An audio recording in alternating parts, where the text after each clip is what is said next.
कृष्ण प्रेष्ठाय भूतले श्रीमते भक्तिवेदांत स्वामिनिति नामिने नमस्ते सरस्वते देवे गौरवाणी प्रचारिणे निर्विशेषा शून्यवादी पाश्चात्य शतारिणे वाञ्छाकल्पतरुभ्यश्च कृपा सिन्धुभ्य एव च पतितानां पावनेभ्यो वैष्णवेभ्यो नमो नमः। जय श्री कृष्ण चैतन्य प्रभु नित्यानंद श्री अद्वैता गदाधर शिवासादि गौर भक्तवृंद। हरे कृष्णा कृष्णा कृष्णा हरे हरे, हरे राम राम राम हरे हरे। हरे कृष्णा कृष्णा कृष्णा हरे हरे, हरे राम राम राम हरे हरे। हरे कृष्णा कृष्णा कृष्णा हरे हरे, हरे राम राम राम हरे।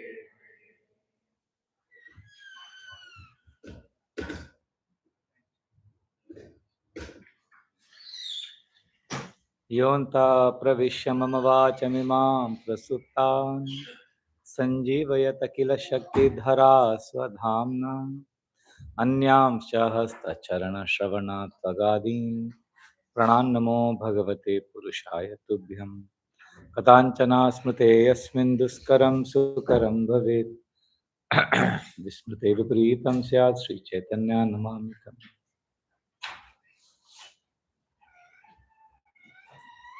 Hare Krishna.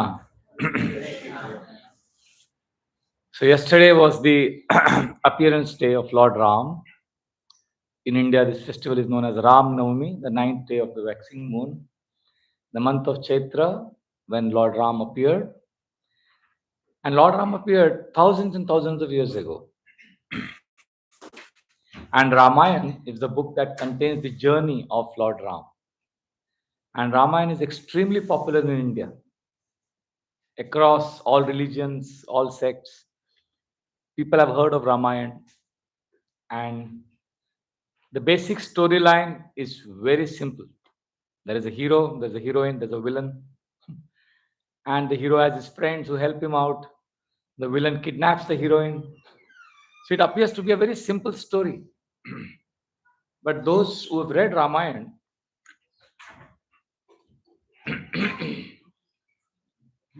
repeated reading of Ramayana reveals amazing lessons. So I want to share some of the lessons that I've learned in my recent reading. Each time you read, you discover amazing pearls of wisdom. The Ramayana is divided broadly into 7 sections, and each section has many chapters, and the total comes up to 24,000 verses. So the third section of this Ramayana is called Aranyakand, the section of the forest where Lord Ram is banished to the forest and is staying there with his wife and younger brother Lakshman. And the villain in this story, Ravana, he kidnaps Mother Sita, who is the consort of Lord Ram. So Ram and Sita, they're the Supreme Lord and the Lord's companion, eternal consort, Mother Sita. So Sita is kidnapped by Ravana. It's a long story. The first 17 chapters talk about the Lord Lakshman and Sita in the forest of Panchavati. And then 17 to 56 is all about action, where the villain Ravana comes with his friend Maricha, who comes disguised as a golden deer, and they kidnap, and he helps in kidnapping of Mother Sita. And Jatayu is a giant vulture friend of Lord Ram, and he fights against Ravana, and he dies a martyr's death. And Sita is kidnapped, and she's gone. And now, from chapter 56 onwards till 75, is this most dramatic and poignant section of the Ramayana, where Lord Ram comes to the hermitage to discover that his wife has been kidnapped and is distraught, is shattered, and his younger brother Lakshman counsels him. So, this is a section I've been reading, and I will share some lessons I learned from this section. So, the background is Lakshman is the younger brother of Ram. He is always very angry, sometimes impetuous. And Lord Ram would counsel him, don't be angry, don't be judgmental. And Lakshman has a great heart, a golden heart. He's always wanting to serve the Lord, but his passion for service sometimes translates into anger at those who don't support his brother Lord Ram. Now, here is an interesting twist. Sita is kidnapped. Lord Ram is sad. Lord Ram is depressed. He is angry. And Lakshman now reverses the role. He starts counseling Lord Ram and he advises him not to be angry. And that's why I found this section extremely interesting. So, what happens is, okay, Ram has always been equipoised. He was awarded the kingdom. I mean, it's like a great news. You're going to be the king of Ayodhya. And he was very cool. He didn't react. He didn't say, wow, or I'm going to be the king. He was not excited. He was, okay, thank you. I'll accept the kingdom because I want to serve. And the next morning, he gets the news from his stepmother Kaikeyi that he has been banished to the forest for 14 years. He can't be the king. He has to go into exile to the forest. And that news also he accepts with the same equanimity. He's like, okay, fine. I have to serve. I serve either as a king or I go to the forest and I serve. So he doesn't get depressed, he doesn't get excited. So he's considered as somebody who's always equipoised, in control of his senses. But here in this section, Lord Ram is chasing after a golden deer. And this is all a strategy made by Ravana to kidnap Sita. And after seeing this golden deer, Mother Sita had told Ram, I want this golden deer. Please get it for me. So Ram was chasing this golden deer, who was actually a demon in disguise. He was Maricha. And after 1 hour of chasing, Lord Ram realizes that this is actually a demon. And he shoots an arrow to kill him. And just before dying, Maricha assumes the gigantic original form of being a demon. And he calls out Sita's name and Lakshmana's name. Lakshmana is protecting Mother Sita in the hermitage. And Maricha imitates the voice of Lord Ram and says, Oh Sita, oh Lakshman, alas. And he dies. And Rakshasas, these demons have a loud voice. It can be heard hundreds of miles away. And Ram is shocked and he imitates the voice exactly like Lord Ram, the perfect AI generated voice. And Ram is wondering, why did he imitate my voice? He realizes this was a ploy. Because Mother Sita would hear Ram's voice and she would think her husband is in danger and she would insist that her brother-in-law Lakshman rushes to help her husband. And when he goes away, then Ravana can enter to kidnap Mother Sita. That was the whole strategy. And it works perfectly well. Mother Sita hearing her husband's voice, not knowing that it's a demon's voice, she says, Lakshmana, can't you hear your brother is in danger? Go and rescue him. Lakshmana says, Oh mother, please don't worry. Nobody can harm your brother. He's so powerful. Don't you remember recently he vanquished 14,000 Rakshasas who attacked him? Single-handedly destroyed 14,000 of them in 2 hours. He's extremely powerful. Nobody can harm him. Don't worry. She says, No, Lakshman. She starts panicking. She's fearful because she loves her husband. And then seeing Lakshman unaffected and not realizing that Lakshman has great faith in his brother's prowess, she starts accusing him of a bad intention. She says, Oh, Lakshman, now I know. You actually have been coveting me. You want to enjoy me. And therefore you are happy to see your brother is in danger. But I won't allow you to ever fulfill your wicked desire. So Lakshman is shocked to hear this accusation because you could never even imagine what Mother Sita was suggesting. He says, no, you're a worshipable deity for me. Please don't say this. She says, no, you are evil. She starts accusing him. And Lakshman, unable to bear her strong words, he tells her, okay, I'll go and try to protect your husband, although he doesn't need my protection. But I fear that when I come back, you may not be here. She says, get out of this place. I don't want to see your face. So Lakshman rushes to help Lord Ram. And meanwhile, when she is alone, Ravana enters. Ravana is the demon in this story. And he comes dressed as a saintly person and he kidnaps Mother Sita. That's another story. But here, Lord Ram is running back to the hermitage because he suspects that Maricha has imitated my voice. And when he sees Lakshman coming towards him, his worst fears come true. He says, Lakshman, why have you come? And the verse in the Ramayana says something very interesting. It says Ram was very angry at Lakshman because he failed in his duty. He was supposed to protect Mother Sita. And the second line says, he was very angry with Lakshman and he spoke very kindly to him. I found it very interesting. When you're angry with someone,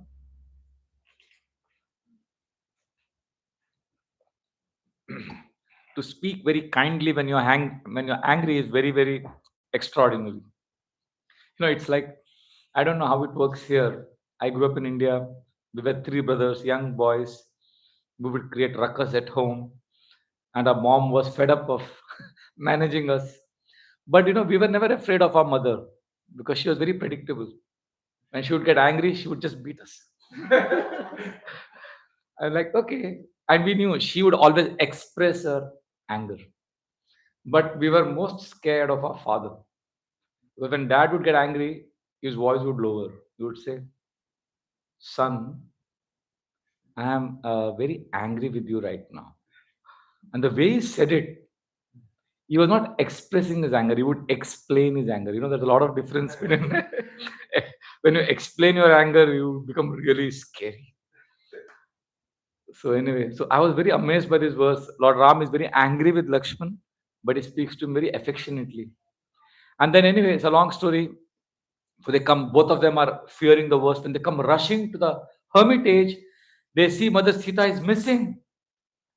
And Lord Ram was always been equipoised, but he loves his wife so much that now he loses all his composure that he was famous for. It's amazing. Up to this point of time in the Ramayana, Lord Ram has always been presented as somebody who is sorted, is very, very cool. But now when his wife is missing, and because he loves her so much, he goes crazy. He starts wailing, crying, and he goes through, very interesting, he goes through different stages of grief. Now, those who have studied psychology, sociology, I think Elizabeth Ross, she popularized this stages of grief. Generally, people go through first stage is denial. And Lord Ram also goes through denial. You know what is denial, right? When the truth stares at your face, you say, no, no, no, everything is fine. It's the classic ostrich head in the sand approach. Denial is the worst kind of lie because that's the lie we speak to ourselves. So Lord Ram, the Supreme Lord, also goes through denial. He's like, no, no, my wife is here. She's somewhere here. She's playing. She's doing mischief with me. She's having fun. She's making jokes with me. So those who have studied grief, they say that first people go through denial, and then when denial doesn't work, despite denial, the truth keeps staring at your face, then you go through bargain. And even that doesn't work, then you get angry. And despite angry tantrums, still the truth keeps staring at you, then you go through depression. That's how depression, the onset of depression. And if at that time you have good friends, good association, then you come to the stage of, anyone knows? Acceptance. And acceptance is liberating. And Lord Ram goes through these exact stages. It's interesting. Ramayana speaks about this, which happened thousands of years ago. I had a friend in college who was addicted to smoking. He would smoke 40 cigarettes a day. And when I told him you are addicted, he would say, "No, I can easily give it up." And then I would tell him, "Okay, then give it up now." And he would say, "Well, I don't feel like." So I knew this is a classic case of denial. Somebody has stage 4 cancer. The doctor says just a few days left. And if the patient says, "No, no, no, I think we haven't tried this. Let's do this. Let's do this." So the denial is when you know it's all over, but you're still somehow denying it. And then bargain. Bargain is when you want to somehow get some wiggle room, somehow you want to escape. Like this addict says to the doctor during rehabilitation, "Okay, give me one cigarette, please, just one or two." Okay. To bargain. So when we are dying through grief, through in India, sometimes people go through intense diseases. They want to go through some babas, they want to go to some godmen, they want to try some magic healing. And there are plenty of fake godmen in India who, for a small fee, can give you some ash, can do some mystical, some sacrifices. So when we take shelter of these things, hoping against hope, despite the truth being obvious, that's called bargain. Is it clear? Truth, denial, and then bargain. And then even when that fails, a person becomes a victim of anger. But if we have good association, then we can avoid depression. So Lord Ram is seeing Mother Sita is not, because he had put a garland on her neck in the morning, and that garland is lying on the courtyard of the hermitage, the veranda. It's lying scattered. It's obvious that there has been a scuffle and there has been some fight and his wife has been kidnapped, or she's not here, she's missing. It's obvious. But Lord Ram says, "No, Sita." First he starts shouting, "Sita, Sita, where are you, Sita?" And then he starts crying. And then he says, "No, no, no, no, she's here. Lakshman, she's here." And then he sits down in a meditative trance. Because a few days ago, when he was doing meditation, Sita came from behind and she closed his eyes. And Ram had pretended to be angry. And then she apologized. And then Ram, they're having fun, conjugal pastimes. So Ram thinks that now Sita is taking revenge because I got angry with her. She's playing hide and seek with me. So he gets into a meditation pose.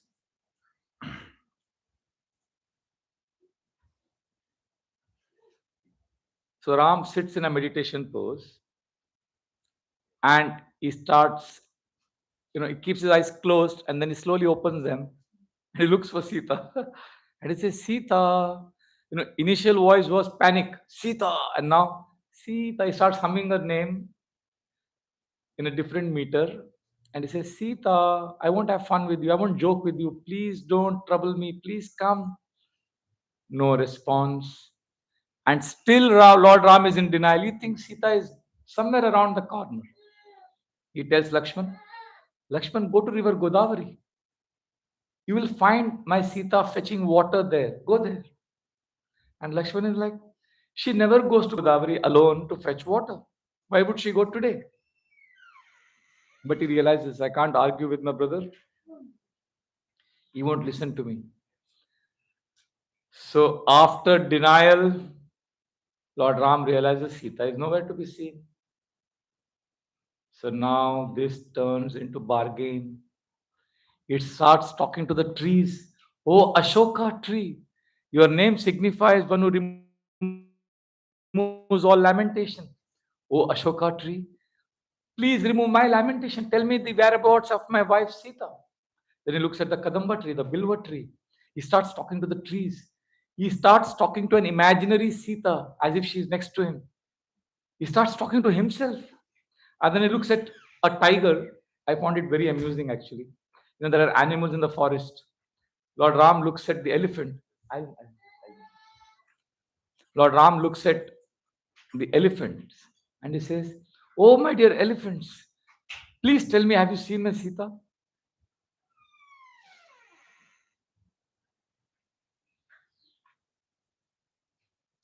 Elephant just quietly walk away. And then he looks at the tiger. He says, "Oh, tiger, I won't harm you. Please tell me, have you seen my wife?" It's interesting, huh? You're telling a tiger that you won't harm the tiger. Lord Ram, the Supreme Lord, he could do that. The tiger doesn't respond. Then he looks at a peacock dancing. He says, "Oh, maybe this peacock has lost his wife and is calling out to her." So, like that, he starts talking, he's imagining, and he calls out to the forest deities, to the sky, to the directions. He says, "Where is my Sita? Where is my Sita?" He's crying incessantly. No response at all. And then he goes to the river Godavari. Now, in those days, rivers have personified forms. If rivers want to communicate with you, they can assume a form and they can communicate with you. And there are historical examples of that. So Lord Ram looks at river Godavari and says, "Oh, river Godavari, please tell me, have you seen my wife Sita?" And she had seen her being kidnapped by Ravana. But Godavari doesn't respond. She remains quiet because she is afraid of Ravana. Because Ravana had created a terrible scene when he kidnapped Sita. In the Krishna stories, we find river Yamuna. River Yamuna did not make the mistake which Godavari did. When Krishna was born, he was being carried from Mathura to Vrindavan. He had to pass through the river Yamuna. When Vasudev carried him, Yamuna was not afraid of Kamsa. She made way. In fact, Godavari was afraid of Ravana, because of which she lost a golden chance to help Lord Ram. But interestingly, there were many deers there. This happens a little later. The deer, I don't know how many of you interacted with deer. I go to a forest for my morning walk in Mumbai, and these deer are very scary animals. They get scared very fast of human beings. They're very sensitive, very fearful animals. And there are around 20 deer standing in a line. When Lord Ram looks at them and says, "Oh, deers, have you seen my wife Sita?" All of them come together, and all of them at the same time tilt their neck towards the southern direction, as if to indicate that your wife has been taken away in the southern direction. So the deer who have problems in communication, who are not humans, who cannot assume the form like the river can, still there is no impediment for their service. They manage to serve the Lord. So this story reveals to us how there is no impediment to service. In fact, the deer they had every reason to not help Lord Ram, because when Ravana kidnapped Sita, he had come with his friend Maricha, who had come in the disguise of a deer. And he was a very extraordinary deer, golden deer, and very, very special looking. But he was a demon. But in the guise of a deer, he started mixing with the other deers and nibbling some grass in the forest. And these deers came close to Maricha, and they realized, "Oh no, he's not like one of us. He is different. He is different."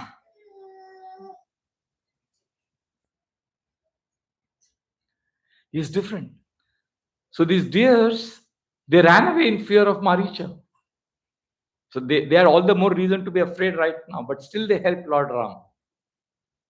In fact, Maricha came in the dress of a golden deer, and when he looked at all these deers, he wanted to pounce on them and eat them because he was a demon, but he controlled his urges because he had a mission to kidnap Mother Sita. So, anyway, here Lord Ram is panicking, he is in denial first, then bargain, nothing works, then he gets angry. He says, Lakshmana, the world has seen the kind hearted Ram. Now the world will see angry Ram. Nobody is helping me. I am going to destroy the universe. He takes out his bow and he has this special weapon called Brahmastra, which is like the modern day equivalent of a nuclear weapon. He said, I'm going to destroy the entire planetary system. And he's about to release his arrow in great anger. And that's when his younger brother Lakshman, who ironically was always a victim of anger, and Lord Ram would counsel him, now starts playing the role of a counselor. And he does 9 things.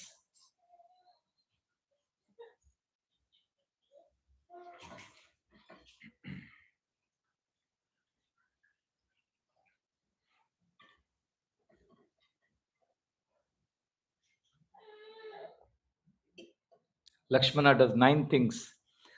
Anybody here ever mentoring anyone, or if you're counseling anyone, you can remember these 9 principles that Lakshmana followed, which are extremely useful if you are a parent, if you are a leader, if you are a mentor. Lord Ram is the supreme Lord, and he is in anguish. And he tells Lakshman that Lakshman, the world thinks I'm very equipoised. When I got the news of the kingdom being given to me and the kingdom taken away from me, on both occasions I was equipoised. And now I'm panicking, but nobody knows why this is happening. The reason is earlier when I got the kingdom and when the kingdom was taken away from me, I was not affected because my Sita was with me.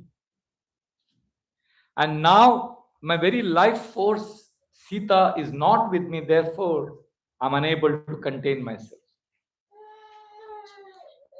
So Lakshman does 9 things. The first and most important principle is Lakshman practices humility, which means in this situation, he falls at the feet of Lord Ram and begs him to stop destroying the universe. Lord Ram is ready to unleash his arrow. Lakshman takes a humble position and begs him, literally begging, please don't. It requires a lot of humility as a mentor to request someone to not do something that is self-sabotaging. So with great humility, Lakshman pleads with Lord Ram. That is the first step. Then second,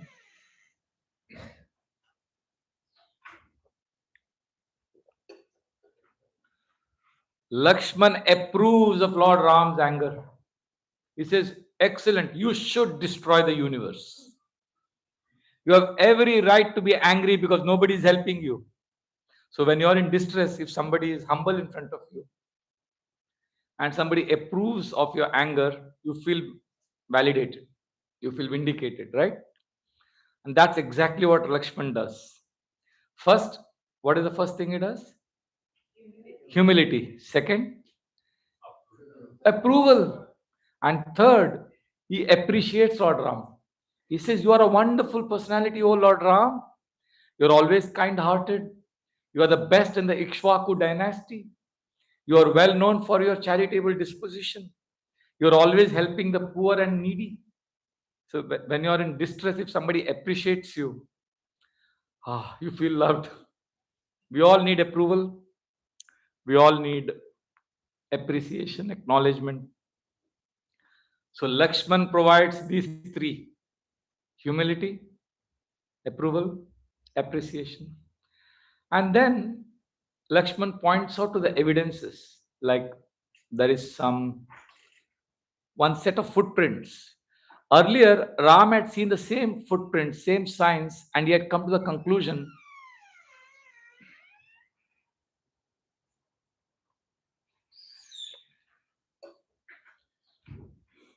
Lord Ram had concluded that my Sita has been kidnapped and she has been devoured by a Rakshasa. She has been eaten away by a demon. Now, Lakshman, having appreciated Ram, having humbly fallen at his feet, having approved of his anger, now he looks at the same evidences and provides a different logic. The fourth step is logically he proves to Lord Ram that Sita is safe. He says, my dear brother, there's only one set of footprints. That means there has been no fight. Somebody must have taken her and we can find her. See, logic will help. When you can talk logically to a person in distress, only if that person is willing to listen and understand. If a person is in an emotional state, logic won't help. To help him come to the state that he can understand, you first need to win his trust. And to win his trust, you need to appreciate him. You need to approve of him. You need to be humble in front of him. So having practiced humility, appreciation, and approval, then Lakshman starts providing logical analysis. And after these four steps, then Lakshman makes Lord Ram sit on a rock and starts massaging his feet and starts rubbing his palms because he's in distress. See, when you're in distress, when somebody rubs you up, I don't know if you've gone through this, you get oxytocin. It's a cuddling hormone. You feel loved. When you're in a lot of distress, if somebody rubs your palms, somebody touches you. Touch is very important. Lord Ram gets touch of Lakshmi, loving touch. I'm there for you. He rubs his palm. So Lord Ram and also is massaging his feet. So this is called service. 5 things Lakshman has done so far. First, humility. Second, approval. Third, appreciation. Fourth, logic. And fifth, service. Massage, rubbing the palm. And now Lord Ram is little pacified. Imagine if he hadn't done this 5, the whole universe would have been destroyed. And after he's pacified, then Lakshman starts reminding Ram of his duty. Oh, my dear brother, you are the most respected leader of the Ikshvaku dynasty. It's your duty to protect innocent people. It's your duty to ensure that there is minimum damage done to the environment. It's your duty to protect and not be reckless in your action. He reminds the Lord of his duty, but this duty reminder comes only after he has served him, only after he has been humble in front of him, only after he has approved and appreciated him. And now comes the main thing. After these 6 steps comes the 7th most challenging step, which we ISKCON devotees many times, we are guilty of jumping directly to the 7th step. You know what is the 7th step Lakshman practiced? Correction. Strong preaching. 7th step is strong. Lakshman starts strongly preaching to Lord Ram. Very strong. When I read it, I was shocked. Lakshman tells Lord Ram, what the hell? Why are you crying so much? You are not the only one who is suffering in this world. Everybody is suffering. What makes it so special? He tells Ram is in Maya. I found it so amusing because he's very strong preaching. He tells him, okay, Ram, you are crying because you have lost your wife, but everybody is suffering in this world. Don't you know Nahusha? He went to the heavenly planets and he suffered. Don't you know the example of Yayati Maharaj, who suffered so much? And what about Mother Earth? She is suffering so much. There are earthquakes happening all the time. Everybody is suffering, and our own Guru. Vashishta Rishi, he suffered the death of 100 sons. Vishwamitra came and killed all 100 of his sons. To lose one son is so painful, and our Guru lost 100 sons. And you are crying because you lost your wife? He is very strong preaching. These are all like, this is not what you would expect. When somebody is in distress, you don't speak strong words like this. But Lakshman speaks very strong. But he's already done the homework. He's already done the good part. And now comes the last two steps. After strong preaching, now remember, if you are going to preach, correct someone strongly, please ask yourself if you have done the previous 6. Just like in a bank, I don't know how the bank system operates now, but when I was a young boy, before I joined the monastery, I had a bank account, and the system was you can't withdraw more money than what you deposit. Your deposit always has to be more than your withdrawal. Is that the way it works? Traditional banking? Huh? Still there. And now we have debit cards and all that, I know. But in general, the principle is you can't withdraw more than your deposit. Similarly, there's an emotional bank account. It's an emotional bank account. I have an emotional bank account with you, for example. Every correction is a withdrawal. Every gesture of affection and service is a deposit. Do you get it? So when we are correcting someone, remember you're making a withdrawal. First ask yourself, have you made a deposit? If you made a deposit of $1,000, you can withdraw $100. But you haven't made any deposit and you chastise someone, that's going to be disastrous. Lakshman is able to correct Lord Ram because he's already made lots of deposits. He's been serving the Lord for so many years. And after strong preaching, the last 2 steps are extremely important. The 8th step Lakshman practices is he folds his palms and he says, I'm speaking such strong words, my dear brother, to you. Please know I have learned this from you. I am not someone who knows all of this stuff. And I have been victim of anger all the time, and you have taught me these lessons. So I am just repeating what you have taught me. So that's being very humble, actually. This is the 8th step. I call it as admitting one's own vulnerability. Of course, it's Lord Ram, the Supreme Lord, but he's showing how even the great authorities, great stalwarts, we are also human, and we need to be vulnerable, authentic. Lord Ram takes a humble position. He's crying, he's wailing, and Lakshman takes the role of a counselor and tells him that he gives him strong preaching, but he says, I've learned this from you. And finally, the 9th step is call for action. He says, my dear brother, get up, rise. Let us now solve this problem. Let us now start searching for Mother Sita. Let us head towards the southern direction. Let us work on solving this problem, not that we sit and keep lamenting. Sometimes, people want counseling, but they don't act. I don't know if you've experienced this. I've been in ISKCON for last 28 years teaching, and I've seen this. Sometimes somebody comes and says, oh, I'm going through this problem, and you listen to him. And he comes back after 2 months with the same problem. What happened? So I make a note of what I've told someone. So when they come back after 2 months, I just remind them if they've followed what we discussed last time.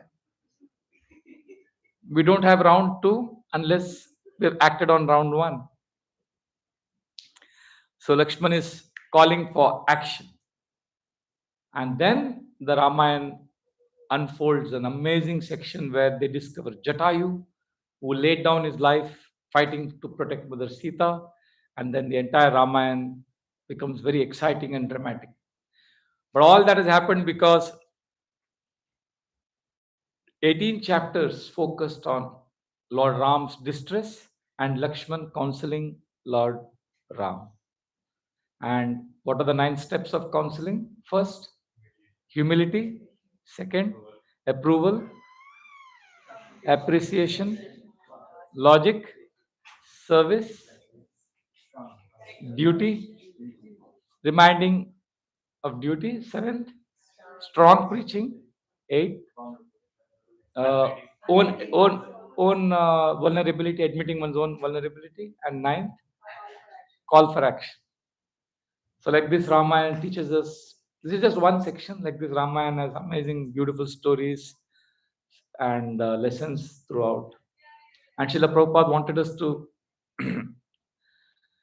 connect with Lord Ram. He established, he had expressed a desire that in Washington DC, ISKCON temple, we should have Sita, Ram, Lakshman, Hanuman deities. And the logic he gave was, he said, Lord Ram represents ideal character of a leader. So Washington DC is the capital of America. So we should have Lord Ram's deity here to remind the leadership the principle of sacrifice and having high ideals and character.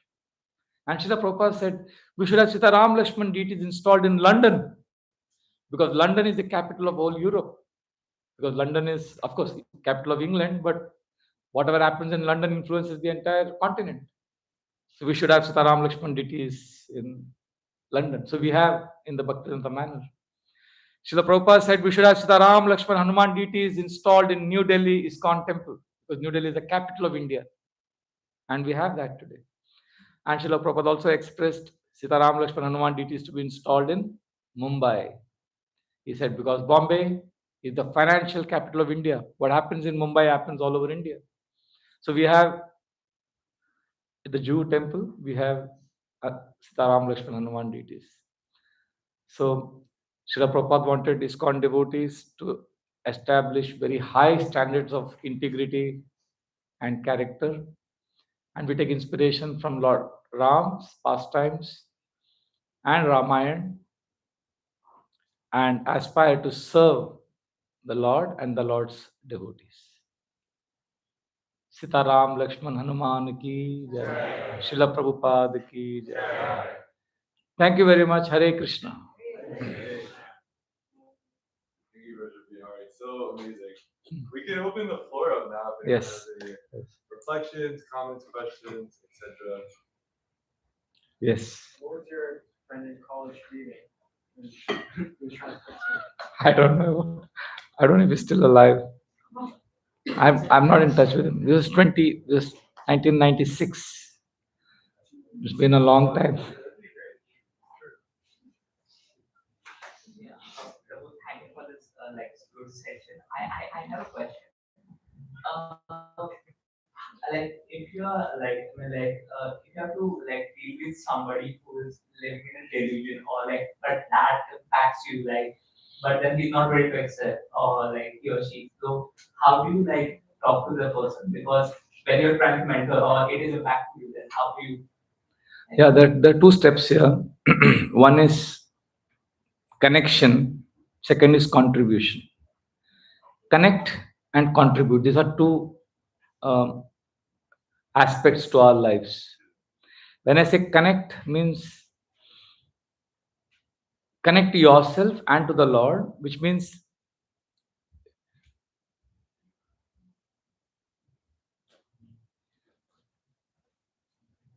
you are not obliged to anyone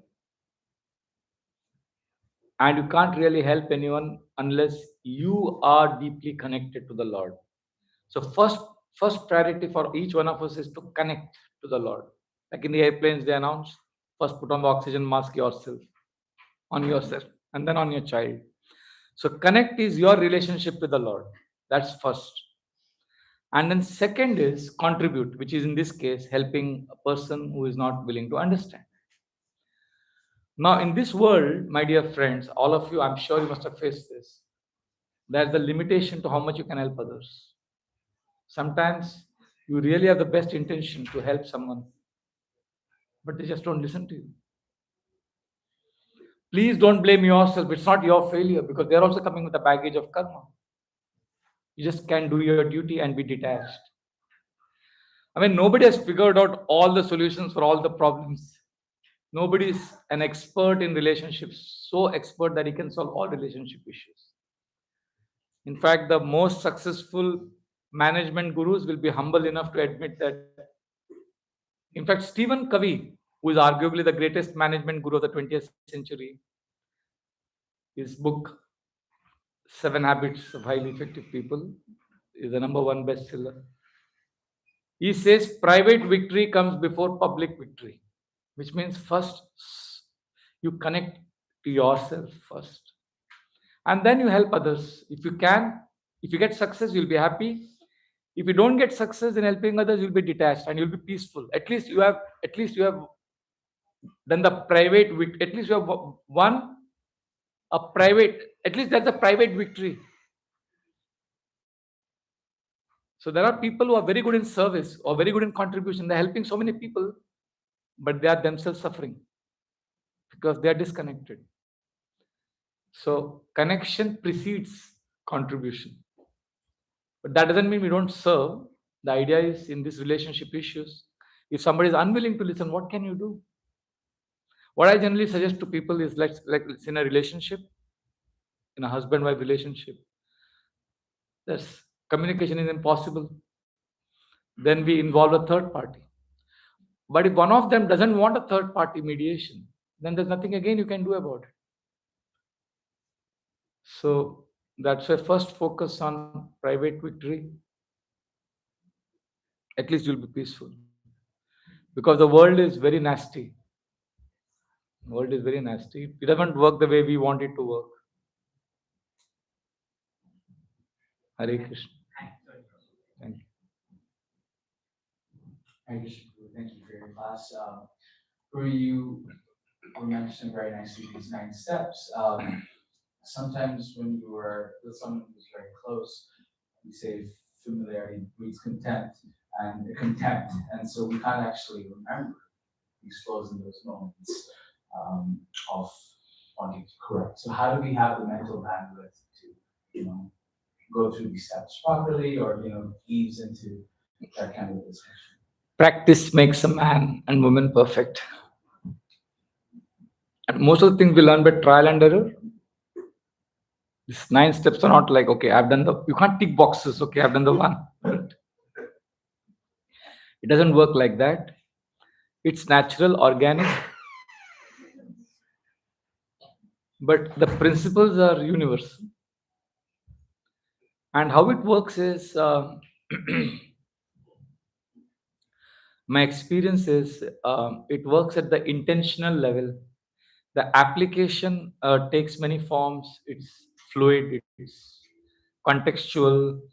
It's not something that we can actually box into a system. It has to happen spontaneously. So life is spontaneous. You can't just you can't. It's not like an assembly line production. You put something in the raw material and the finished product comes out. So it's not something like that. Relationships are very dynamic and efficiency. We are talking about 9 steps. It appears as if we are giving a very efficient system. No, this is simply to give you an understanding. Because when it comes to relationships, efficiency doesn't work. Effectiveness works. There's a difference between being efficient and being effective. Efficiency means doing the things rightly. And effectiveness means doing the right things. Doing the right thing is not the same as doing the thing right. So many of us focus on efficiency. Things have to be perfect. Okay, the room has to be cleaned by 6 p.m. 6:30, the boga should be ready. 6:45. We make systems. We are efficient. But when it comes to human relationships, efficiency just falls flat. It's very dynamic. It's very intense. It's emotional. So one has to learn, adapt according to the situation. Because if the other person perceives you to be using some technique, gone. You'll never be able to communicate. So this is just to give us an idea about principles. This is not to. It's not that you copy paste this and put it on your. Wait, I'm going to figure you out. See, what happens with us is, we are always with gadgets. We're watching television, we're using a remote. No, when we tell the electronic device to shut up, it shuts up. Okay, the TV should be on now. We put a timer. We can control with pressing of a button. You can summon information from any corner of the world. Well, everything in your control. But when you're dealing with human beings, you can't say shut up. No, that person won't shut up. What's happening? The remote is not working. Human beings are different. There's emotions. They are bhava. They're sentient beings. They're feelings. So a lot of sensitivity is needed. What I gave these nine principles are okay. This is not the main. The main thing is the sensitivity, the willingness, the desire to care, the desire to give love, and how the whole thing manifests is different for different people at different times. Sometimes love, we think love means just being kind, speaking softly, but sometimes love has to be tough. Lakshman practiced this, right? So the idea is, my Guru Maharaj says, and I asked him once, should we appreciate the brahmacharis or should we correct them? Maharaj said, do whatever it takes to help them go forward. Do whatever it takes to help them grow. Sometimes we have to scold them, sometimes we have to love them. So it's like that. Is that okay? Yes. So from yesterday's class, we spoke about free will.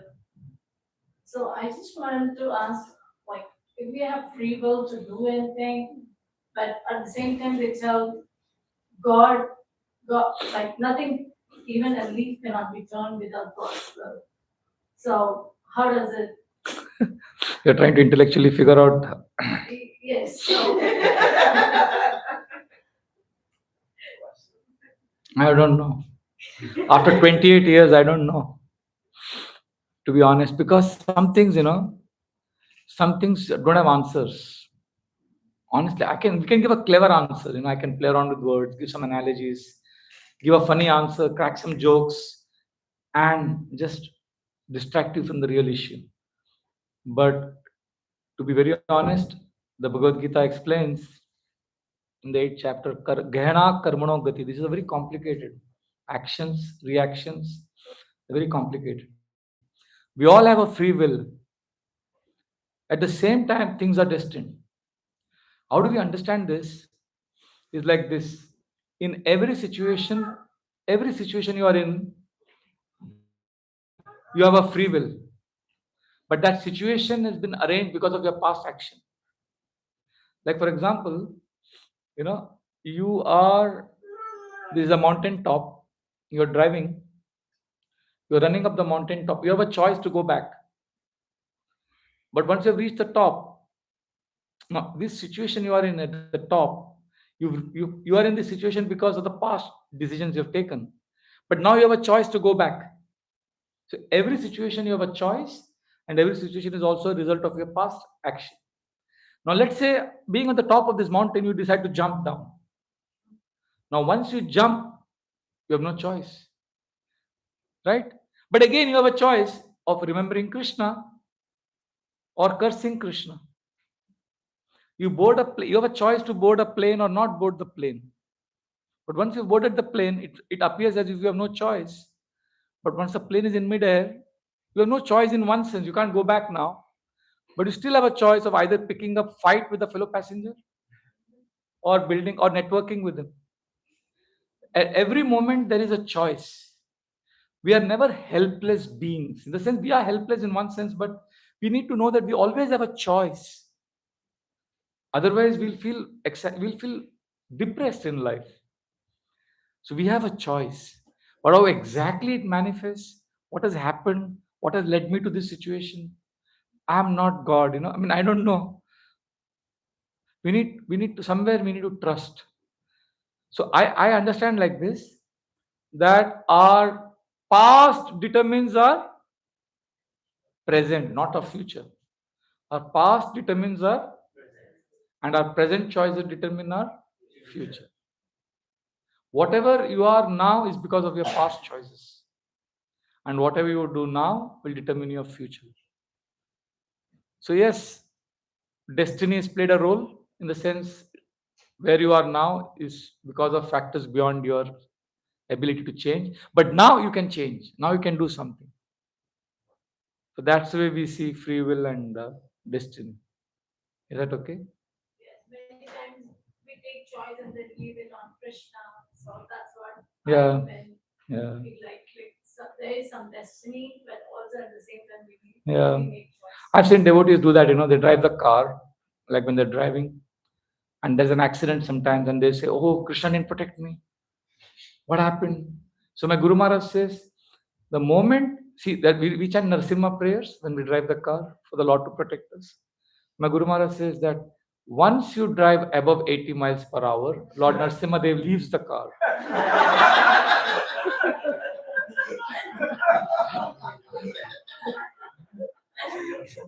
We can't make a wrong choice and then blame Krishna for it.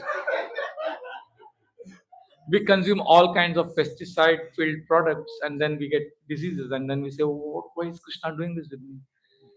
So we need to own up. We need to face the consequences for our action with grace and with dignity. Yes, Krishna, I made this wrong choice and I'm suffering. So for more details, you can read 10th canto, 14th chapter, Lord Brahma's prayers, verse number 8, where Lord Brahma is saying, Tatte nukampam susamikshamanu, oh Krishna, I accept. Acceptance is the theme today's class. Whatever has happened to me now, whatever I accept this. I accept. Acceptance gives you relief, It's such a big relief. You will say, okay, if I accept, will this remove my misery? No. Misery multiplied by acceptance is equal to misery. But misery multiplied by resistance, if you resist that, what's coming to you because of your past choices, that is equal to suffering. That's the misery multiplied by more time. So misery multiplied by acceptance is misery multiplied by resistance is. So your enemy is not misery. Your enemy is a resistance to that. Because some things are you can't change. Just going to come.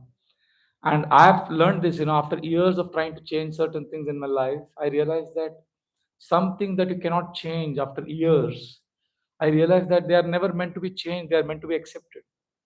It takes some time, it takes some years to realize this, but yeah, that's how life is.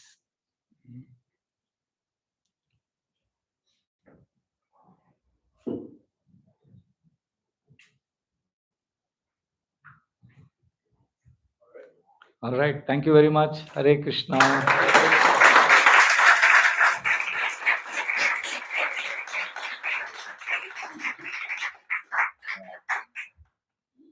What an amazing discourse. Thank you. So nice to hear. And so for this last part of the program, we will have Kirtan. Yeah, I was gonna ask enough follow if you'd like to lead Kirtan. And we'll go till about 8:40, and then afterwards we will honor prasadam on the side porch, which is just around this corner. And these programs are run on donations, so there'll be a basket out there, and please consider. And let's give one more round of applause for our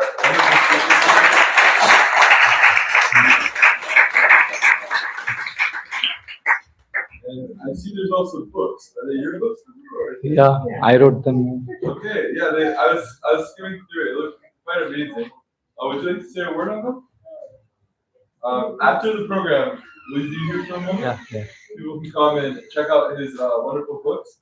We have two. We have Mind Your Mind and Are You Connected? 25 Keys to Live and Grow. Live, grow, and succeed with self and others. And as I was flipping through this, there's so many wonderful reflections, and I'm grateful. Thank you. Hare Krishna.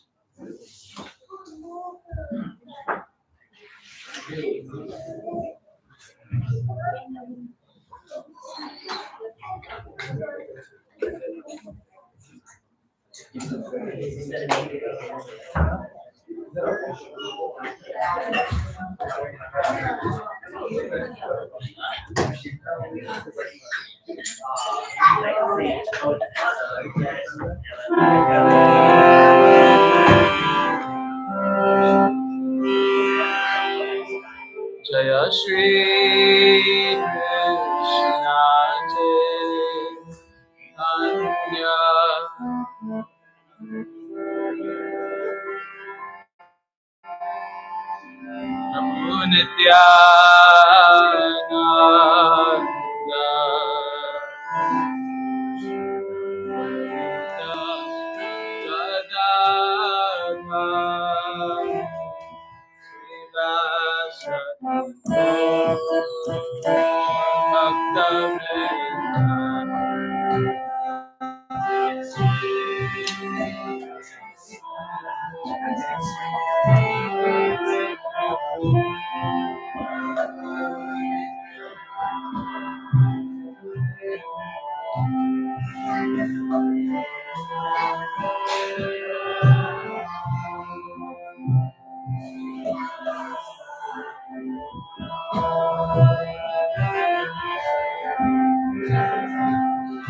Jaya Shri Krishna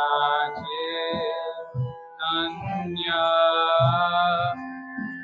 Prabhu Nityananda Shri Advaita Gadadhara Srivasadi Gaur Bhakta-vrinda.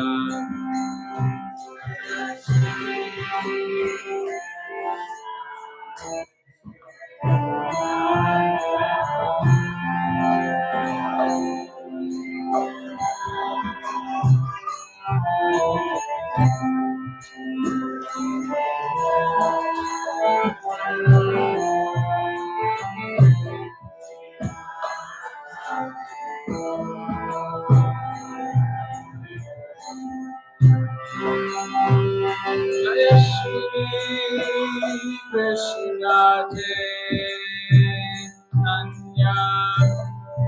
Prabhu Nityananda Shri Advaita Gadadhara Srivasadi Gaur Bhakta-vrinda.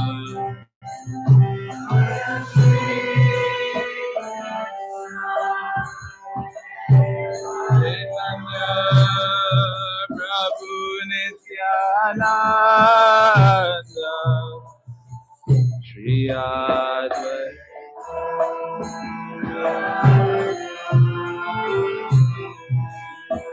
Srivasadi Gaur Bhakta-vrinda. Hare Krishna,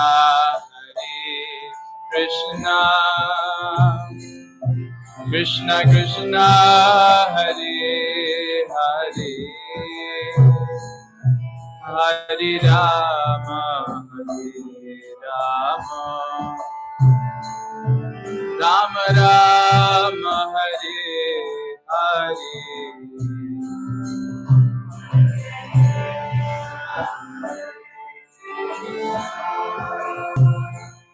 Krishna Krishna, Hare Hare, Hare Rama,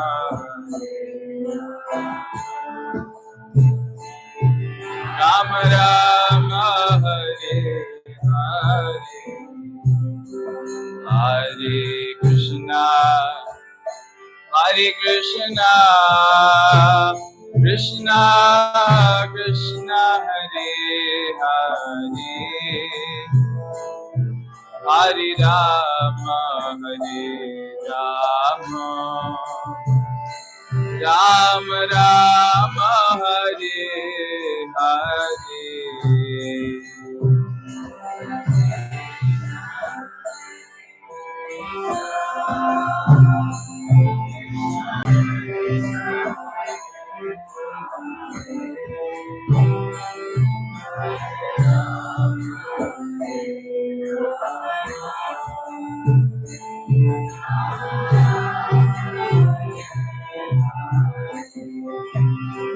Hare Krishna,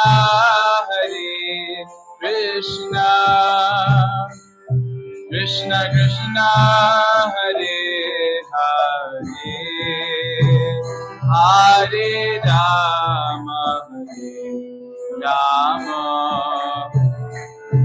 Rama Rama, Hare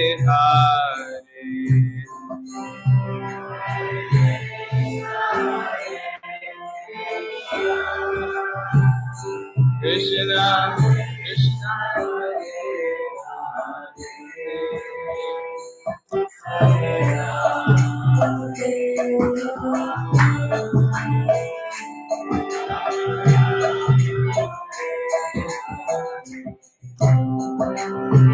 Hare Krishna Hare Krishna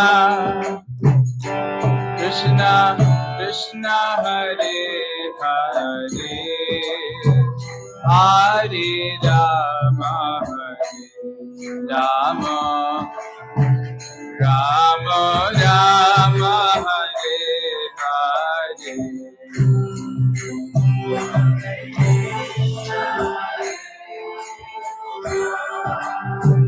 Krishna Krishna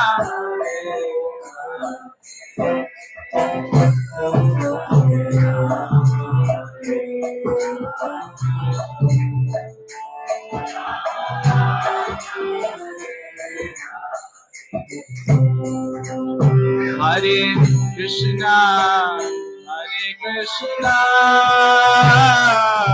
Krishna Krishna Hare Hare Hare Rama Hare Rama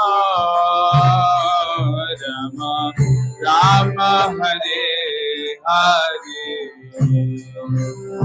Hare Krishna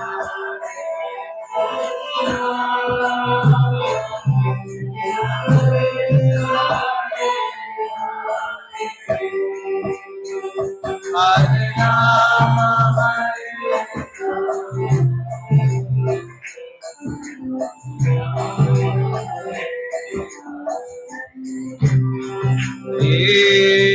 Krishna Hare Krishna Krishna Krishna Hare Hare Hare Rama Hare Rama Rama Rama